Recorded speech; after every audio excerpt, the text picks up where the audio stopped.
Coucou, je reprends la suite de la petite vidéo parce que vous avez peut-être remarqué que j'ai été coupée. Ça, c'est parce que je suis trop bavarde. Alors, je vais essayer de bouger un petit peu. Est-ce qu'on me voit mieux là? D'accord, on me voit mieux. À ce niveau-là, non, je ne suis pas en pleine nature. J'aurais adoré, mais je ne suis pas en pleine nature. J'essaye de voir. Très bien, je pense que ça devrait aller. Donc, on va plutôt se concentrer sur les cartes et pas sur moi. Alors, comme je vous ai dit, c'est pas de la cartomancie, c'est plutôt des cartes conseils pour travailler des points ou se mettre plutôt des idées positives pour pouvoir justement mieux appréhender notre vie professionnelle qui n'est pas toujours simple. N'est pas toujours simple. J'ai choisi la confiance en soi parce que moi je sais que pour ma part j'en manque parfois. Bon, allez, souvent. Et j'aime beaucoup avoir ces petits conseils comme ça me booste. Et quand ça me booste, honnêtement, je le transmets aux autres. Donc, je partage avec vous mes petites astuces. Je vais en prendre 4. Tout à l'heure, j'avais déjà commencé, mais il me semble que j'avais été coupée. Donc, je fais comme si rien n'était. Et hop, on en prend 4. Donc, je sais maintenant que je ne dois pas faire de vidéo de plus de 11 minutes parce que j'ai pas assez de mémoire sur mon téléphone. Tout simplement. Voilà, le timing c'est 11 minutes, donc j'essaierai de me tenir maintenant. Alors, on tire au hasard. Des points, des pensées positives pour augmenter sa confiance en soi. Je ne sais pas vraiment qui je suis, je l'accepte. Nous n'avons jamais une vision parfaitement claire et juste de nous-mêmes. Il faut l'accepter, car cela signifie que nous portons en nous des trésors cachés que nous avons l'opportunité de découvrir un jour. Waouh! Ça veut dire aussi que rien n'est gravé dans le marbre, donc nous pouvons tous évoluer de manière positive. Nous pouvons tous nous élever. C'est pas mal ça. Et puis de toute façon, je dirais qu'on a toujours tendance à voir plus ses défauts, à part les égocentriques, que ses propres qualités. C'est agréable de se dire qu'on a toujours des trésors cachés en nous. Deuxième. Allez. Celle-là. La vraie vie n'est jamais tout en rose, ni tout en noir. Je m'en rends compte et je l'accepte.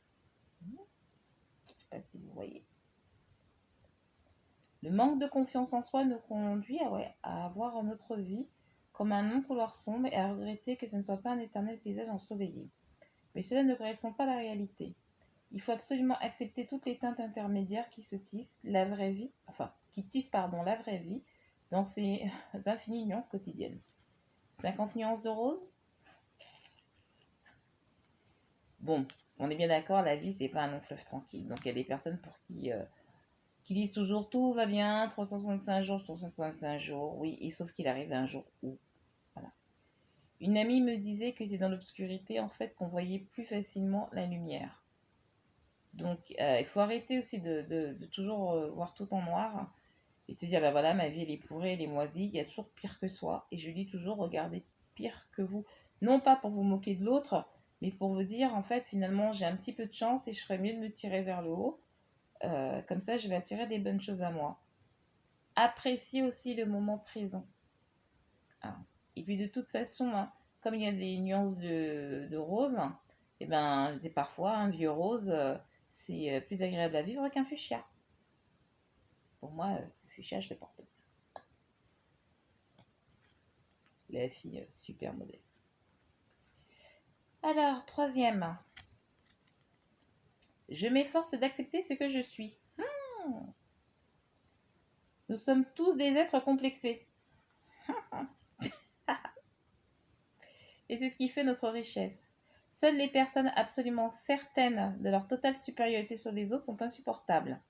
Lorsqu'on manque de confiance en soi, c'est qu'on se pose des questions sur soi-même, une grande qualité qu'il faut commencer à considérer comme telle. Je suis pas parfaite, j'ai des défauts, je fais avec. Apprendre aussi à aimer ses défauts. En gros, mi brûlé, je vous aime. Bon, pas trop quand même. On peut divorcer de temps en temps. Un peu d'humour, ça fait pas de mal. Donc, c'est vrai qu'il y a toujours des personnes qui disent qu'ils sont pas complexés, mais croyez-moi d'expérience, beaucoup jouent la comédie. Ils ont un sentiment d'infériorité et un besoin, en fait, on va dire ça, d'écraser les autres. Et sur le plan professionnel aussi, c'est pareil. Voilà, on est des fois complexé parce que on maîtrise pas Word, on est des fois complexé parce que on maîtrise pas telle ou telle qualité. Ben, c'est pas grave. Il y a des choses sur le plan professionnel, on peut apprendre. Ça fait pas de mal de dire on peut apprendre et puis on peut toujours utiliser son CPF, acheter des bouquins. On peut toujours progresser, tout simplement. Et puis de toute façon, nos petits défauts, c'est ce qui fait, ouais, cela fait notre particularité aussi. Si on était tous dans le même mood, vous imaginez, ça serait plutôt ennuyant. Voilà. J'essaye de m'accepter comme je suis. Et si je m'accepte comme je suis, ben les autres feront de même. Je ne me contente plus de paraître. Bon, d'accord. Pour se rapprocher de ce que l'on est vraiment et acquérir cette confiance qui nous manque, il est indispensable de ne plus tomber dans les pièges de l'apparence. Donc finalement, je trouve que ça va bien avec je m'efforce de m'accepter comme je suis. On arrête de se mentir, de jouer la comédie, on se prend avec ses défauts, ses faiblesses et ses qualités. On essaye de progresser. Il n'y a pas de mal aussi à dire j'ai besoin d'aide. Même au travail, vous avez des managers pour ça, pour progresser tout simplement. Et puis comme je vous ai dit, hein, celui qui se croit supérieur, en général, c'est plutôt l'inverse. Hein. C'est une vraie flippette et qui a besoin finalement, pour se rassurer, d'écraser les autres. Donc ne vous laissez pas écraser. Vous avez le droit d'être imparfait. Essayez plutôt d'être vrai. Allez, je crois que c'est tout pour moi pour aujourd'hui. À bientôt!